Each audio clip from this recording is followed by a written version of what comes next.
எப்போ international tournament வந்தாலும் எல்லாரும் பார்க்குற ஒரே ஒரு டீம் இந்த தெற்கு வாசல் டீம் தான். வழக்கமா வருஷம் அந்த தெற்கு வாசல் வந்து எப்படியாச்சும் ஃப்ராடு பண்ணியே பையன் எஸ்கேப் ஆயிட்டு இருக்கான். இந்த வருஷம் என்ன ஃப்ராடு பண்றான்னு பார்ப்போம்.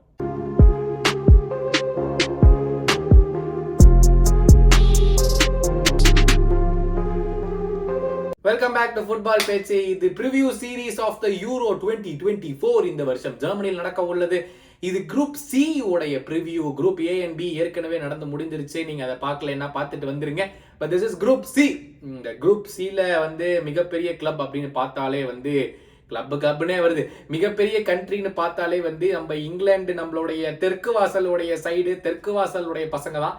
தெற்கு வாசல் வழக்கமா ஃப்ராடு பண்ணுவாப்ல. சம்மந்தமே இல்லாத ஏதோ ஒரு பிளேயர்ஸை எடுத்து தூக்கி கொண்டு வந்து உள்ள போட்டு விட்டு ஃப்ராடு பண்ணிட்டு இருப்பாரு. ஆனால் அங்க சொல்லி முடிக்கும் போது இக்கு வச்சேன் பாத்தீங்களா.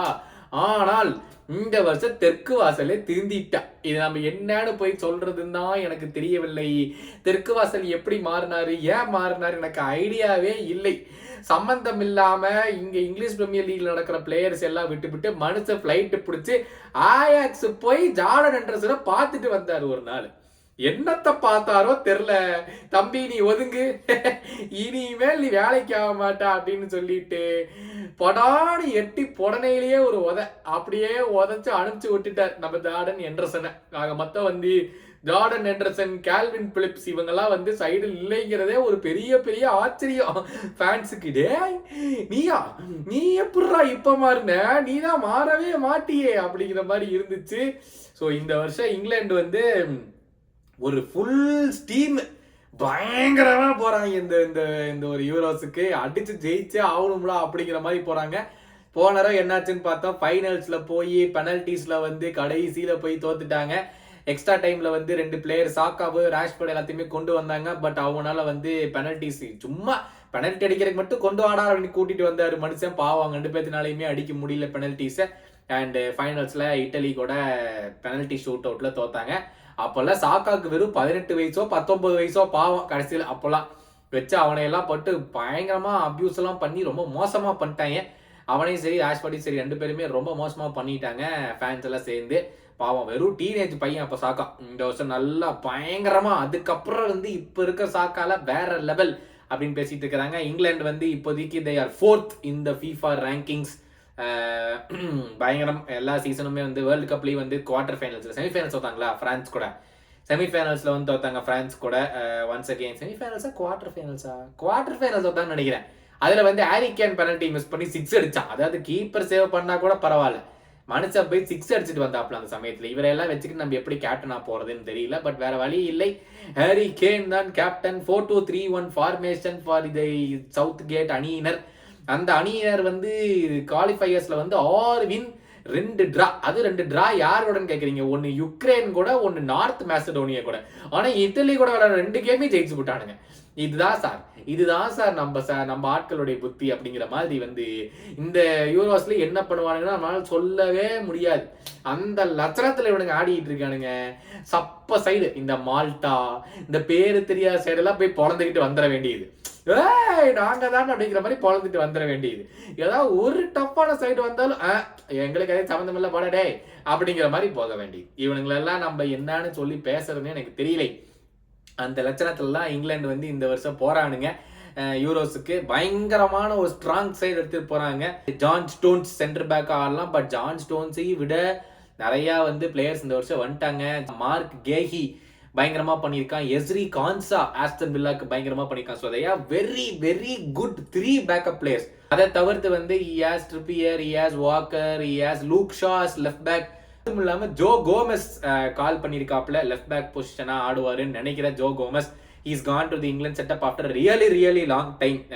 போனரோ போகும்போது தான் ஒரு பயங்கரமான இன்ஜுரி வந்து he was out for 1 full season. Joe Gomez இங்கிலாந்து போகும்போது இன்ஜுரி வந்துட்டு. பட் லாஸ்ட் ஃப்ரெண்ட்லிஸ்ல போய் ஆடினாப்ல லெஃப்ட் பேக்ல. ஸோ அவர் ஆடுவாப்ல, இல்லை ட்ரிப்பியர் லெஃப்ட் பேக்ல ஆடுவாப்ல அப்படின்னு. அதான் ஒரு மிகப்பெரிய பிரச்சனை இப்போதைக்கு இங்கிலாந்துக்கு வந்து அந்த லெஃப்ட் பேக் பொசிஷன். இல்லை சில்வெல் சீசன் ஃபுல்லா படுத்துட்டான், லூக் ஷா சீசன் ஃபுல்லா காணா. அதனால வந்து அந்த லெஃப்ட் பேக் பொசிஷன் தான் மிகப்பெரிய பிரச்சனையா இருக்குது யூரோஸுக்கு. கோமஸ் ஆடுவாப்லையா, ட்ரிப்பியர் ஆடுவாப்லையா அப்படிங்கிறது தெரியல. நான் வெயிட் பண்ணி தான் பார்க்கணும். பட் ஜார்டன் பிக்ஃபோர்ட் பயங்கரமா பண்ணியிருக்காரு எவர்டனுக்கு. இஸ் பின் வெரி மோர் தென் டீசென்ட்னே சொல்லுவேன். சூப்பர் ஃபார்ம்ல இருக்காரு ஜார்டன் பிக்ஃபோர்ட். ஸோ அவரு வந்து கோல் கீப்பரா இருப்பாரு. 4-2-3-1 அந்த டூ தான் மிகப்பெரிய பிரச்சனையா இருக்குது. ஏன்னா இப்ப ஹெண்டர்சனும் இல்ல, வேற எந்த நம்பர் 6ஐயும் தலைவன் எடுக்கல. அதான் வந்து இப்ப யாருக்கும் புரிய மாட்டேங்குது, என்னப்பா நீ பிளான் பண்ண பாக்குற அப்படின்னு சொல்லிட்டு. ஆனா காபி மைனு எடுத்திருக்காரு. ஸோ மைனு வச்சுக்கிட்டு ஆடுவாரா அப்படிங்கிறது தெரியவில்லை. இப்ப ரீசன்ட் ட்ரெண்ட்ஸ் படி பார்த்தோம்னா வந்து மைட் கோ வித் 4-3-3 அப்படிங்கிற பேச்சும் இருக்கு 4-2-3-1 பதிலாக. ஏன்னா 4-3-3 பார்த்தோம்னா இட் வில் பி ரைஸ் இந்த number 6 position, Trent and Jude Bellingham. இவங்க 3 பேர் தான் வந்து அந்த மிட்ஃபீல்ட ஹோல்டு பண்ற மாதிரி ஒரு பேச்சுவார்த்தைகள் இருக்கு. அதே மாதிரி ரைட் விங்ல சாக்கா, லெஃப்ட் விங்ல வந்து ராஷ்வர்டை தூக்கிட்டாரு மனுஷன். ஒரு வழியா ராஷ்வர்டை தூக்கிட்டாரியா, அதுவே எனக்கு பெரிய வின் தான். ராஷ்வர்டை வந்து தூக்கிட்டார் டீமை விட்டு. ராஷ்வர்ட் ஒரு பெரிய note, all the best Southgate, உங்களுக்கும் உங்களுடைய டீமுக்கும் நல்ல வாழ்த்துக்கள் அப்படின்னு சொல்லிட்டு மனுஷன் அனுப்பிச்சுட்டு இதை போட கிளம்பி இருப்பாரு. ஒடுங்கடாட்டே, எனக்கு சம்மர் ஃபுல்லா ஃப்ரீடா அப்படின்னு சொல்லிட்டு மனுஷன் கிளம்பிருப்பாருன்னு நினைக்கிறேன். அடுத்த வருஷம் மேட்ச் சட்டையை போடுவாரானே தெரியல. அதுவும் இருக்கு ஒரு பக்கம். ஹாரி கேன் நடுவுல, ரைட் சைட்ல சாக்கா, லெஃப்ட் சைட்ல தான் இப்ப தெரியல. எல்லாருமே ஆண்டனி கார்டன் ஆடுவான் அப்படின்னு பேசிட்டு இருக்காங்க. ஆண்டனி கார்டன் பயங்கரமான season for Newcastle United. So Anthony கார்டனும் விளையாடுறதுக்கான பொட்டன்ஷியல் நிறைய சான்ஸ் இருக்குது. அவர் தான் ஸ்டார்ட் பண்ணுவாங்க பேசிட்டு இருக்காங்க. இந்த வருஷம் இங்கிலாந்து வந்து ஒரு ஃபுல்லான அட்டாக் பண்ற புலி மாதிரி போயிருக்காங்க. இது எப்படி ஒர்க் ஆகும், இது ஜெயிப்பானுங்களா இல்ல கேவலமா அடி வாங்கிட்டு வருவானுங்களான்னு யாருக்குமே தெரியாது. ஒரு கேமுக்கு ஏற்றபடி கரெக்டா மாத்தி ஆடினானா பரவாயில்ல. ஆனா நம்மளால தெரிஞ்ச வரைக்கும் சம்மந்தம் இல்லாம ஆடக்கூடிய பொட்டன்ஷியல் இருக்கு. ஆனா இந்த சவுத் கேட் தான் இத்தனை வருஷமா இங்கிலாந்து ஒரு குவார்டர் ஃபைனல்ல கூட தாண்டது இல்லை. யூரோஸ் ஃபைனல் போயிட்டாங்க, வேர்ல்ட் கப் குவார்டர் ஃபைனல்ஸ் போயினாங்க, ஜஸ்ட் இன்னும் செமிஃபைனல்ஸ் போயிருக்கிற வாய்ப்பு இருந்துச்சு, அதை விட்டடிச்சிட்டாங்க. அதுக்கு முன்னாடி இருந்த வேர்ல்ட் கப் செமிஃபைனலும் போனாங்க. ஸோ இந்த சைடை வந்து சவுத் கேட் இப்படி ஒரு என்வாயர்மெண்ட்டை கிரியேட் பண்ணி பயங்கரமா விளையாட வச்சிருக்கிறாரு. அது நம்ம எல்லாத்துக்குமே தெரிஞ்ச விஷயம். சவுத் கேட்டை எல்லாருமே கேவலமா பேசுறதுக்கு முன்னாடி அதை யோசிச்சு பார்க்கணும். இத்தனை வருஷமா எதுவுமே பண்ணதில்லை. ஒரு golden era, Rooney, Lampard, Neville, Scholes, Giggs, Gerrard, David Beckham, வேற யாரு பாருந்தா அப்போ மைக்கேல் ஓவன், இதெல்லாம் வந்து கோல்டன் ஜெனரேஷன். அவங்கனாலேயே எதுவுமே பண்ண முடியல இவங்க நேஷனல் செட்டப்ல போகும்போது. அதுக்கான காரணம் நான் அவங்கள வெறியோட கிளப்புக்கு ஆடிட்டு இருந்தாங்க அப்படின்னு. இப்ப இருக்கிற என்வாயன்மெண்ட் பயங்கரமா இருக்கு. எல்லாரும் எந்தெந்த கிளப்புக்கு ஆடினாலும் பரவாயில்ல, நாங்க வந்து நேஷனல் டீமுக்கு பயங்கரமா விளையாடுவோம் அப்படின்னு சொல்லிட்டு வந்து செம்ம ஒரு யூனியன்ல வந்து செம்மையா விளையாடுறாங்க. So again kudos to Gareth Southgate. But high time he has to win. ஏன்னா he is done 2 world cup, இது 2வது யூரோ. ஸோ நான் 4th மேஜர் டோர்னமெண்ட் இது வந்து சவுத் கேட்டுக்கு. So he has to perform இந்த season, he has to get it right. They have to go, I believe at least to the final. ஜெயிக்கிறாங்களா இல்லை ஃபைனலில் வந்து இட் இஸ் 50-50 கேம். அது வந்து அந்த அன்னைக்கு யார் என்ன பண்ணுறாங்கன்னு நம்மளால சொல்லவே முடியாது. ப்ரெஷரை ஹேண்டில் பண்ணி விளையாடுறவங்க அந்த அன்னைக்கு ஜெயிப்பாங்க. பட் இந்த டீமுக்கு இருக்கிற பொட்டன்ஷியலுக்கு கண்டிப்பாக அவங்க ஃபைனல் போகலாம். ஏன்னா பெஸ்ட் பிளேயர் இந்த German league Harry Kane, best player இந்த Spain Spanish league Jude Bellingham, best player இந்த இங்கிலீஷ் பிரீமியர் லீக் ஃபோர்டன். நான் இத்தனைக்கு ஃபோர்டன் லைனப்லேயே கூட போடல, பட் ஃபோர்டனும் இருக்கான். ஸோ அதனால அந்த லெஃப்ட் வந்து கார்டனுக்கு பதிலாக ஃபோர்டன் கூட விளையாடலாம் அந்த இடத்துல இருந்து. ஸோ எல்லா பிளேயர்ஸும் இவங்கள்ட்ட தான் இருக்காங்க. ஆனால் இந்த யூரோஸ் வந்து தே have to get it right, they have to play well, they have to do something, they have to get at least to the final. அவ்வளோதான். என்ன டாக்டிக் பண்ணுவியோ இல்லையோ அதெல்லாம் எங்களுக்கு கவலை இல்லை, நீ ஃபைனல் போகணும் அப்படின்னு அதாவது சொல்லியிருக்காங்க. ஸோ இந்த குரூப் அவுட்டெல்லாம் ஈஸியாக வெளியே போயிடுவாங்க. இந்த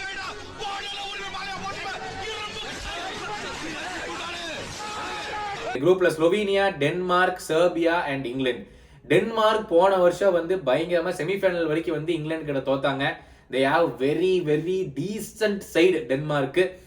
4-3-3 ஃபார்மேஷன் இல்லைன்னா 5-3-2 ஃபார்மேஷன் ஆடக்கூடிய கேப்பபிலிட்டி டென்மார்க் இருக்கு. They emphasize a lot on their defence நல்லா ஸ்ட்ராங் படுத்திட்டு அதுக்கப்புறம் 2 அட்டாக்கர்ஸ் ஆயிலண்ட் எல்லாம் வச்சு நம்ம பார்த்துக்கலாம் அப்படிங்கிற மாதிரி இவங்களுடைய செட்டப்பு ஃபார் டென்மார்க். இவங்களுடைய வேர்ல்ட் கப் யூரோஸ் குவாலிஃபைங்ல வந்து இவங்க 7 வின் 1 லாஸ் அண்ட் 2 டிரா. மற்ற சைட்ஸ்ல 8 கேம் ஆன போல இவங்க வந்து 10 கேம் ஆட வேண்டிய கட்டாயத்தில். ஸோ இவங்க அதுலேயும் 7 ஜெயிச்சாங்க. இதுல வந்து நல்ல ஒரு நோட்டிசபிளான பிளேயர்ஸ் பார்த்தா நம்ம ஹாய்லண்டு, இந்த Phil Anderson Crystal Palace centre back இருக்காரு அவரு, இந்த ஹாயர், கிறிஸ்டியன் ஹெரிக்சன், நார்கார்ட் இதுக்கு பிரென்ஃபோர்டுக்கு ஆடுறாரு அவரு, லிபியர் ஃபார் டாட்னம், வின்சன் ஆடுறாரு இதுக்கு அவரும் பிரென்ஃபோர்டுன்னு நினைக்கிறேன் அவரு, நிக்கோலஸ் போல்சன் அவரு ஆடுறாப்ல, அண்ட் ஆண்ட்ரியஸ் கிறிஸ்டன்சன் இவங்களுடைய சென்டர் பேக், பார்சலோனாவுடைய சென்டர் பேக். ஸோ இவங்க எல்லாமே they have a decent side, they have a very good chance. Denmark இந்த வருஷமும் போன வருஷம் செமிஃபைனல்ஸ் போன மாதிரியே ஒரு நல்ல சான்ஸ் இருக்கு இந்த வருஷமும். டென்மார்க் ஐ எம் எக்ஸ்பெக்டிங் ஒரு ரவுண்ட் ஆஃப் 16 குவார்டர் ஃபைனல் தான், அதுக்கு மேலேலாம் வாய்ப்பு கிடையாது டென்மார்க்குக்கு. பட் போன வருஷம் இப்படி தான் சொல்லியிருந்தோம் போன யூரோஸில், அதே மாதிரி தான் பர்ஃபார்ம் பண்ணாங்க. ஸோ செமிஃபைனல் வரைக்கும் போயிட்டு இங்கிலாந்து கூட செமிஃபைனல் தான் தோத்தாங்க. இந்த குரூப்ல I think Denmark will go through. கண்டிப்பா டென்மார்க் அண்ட் இங்கிலாந்து தான் will go through.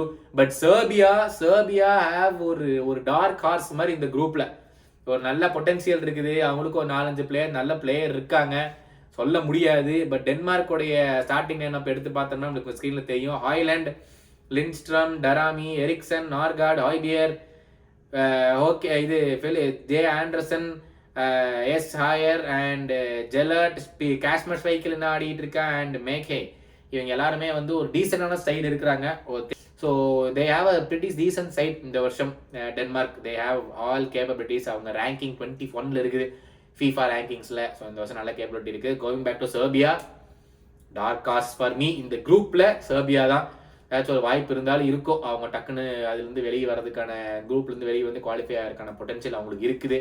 And Slovenia again அவங்களுக்கு பெருசாக ஒரு கேப்பபிலிட்டி இல்லை இந்த சீசன்ல வந்து அவங்க வந்து வெளியே வரதுக்கு. So yes, this is it for group C. இந்த குரூப்பில் வந்துட்டு அகெயின் இங்கிலாந்து தான் ஹாட் ஃபேவரட்ஸ் இதில். ஸோ இந்த குரூப்பில் நான் ஏதோ மிஸ் அவுட் பண்ணியிருந்தேன்னா மறக்காம காமெண்ட்ஸில் போடுங்க. We will continue the series. இன்னும் 3 வீடியோ இருக்குது, group D, E and F. மறக்காம வந்து like, share and subscribe to football பேச்சு. நெக்ஸ்ட் வீடியோ நம்ம சந்திக்க மெசேஜ் கௌதம்.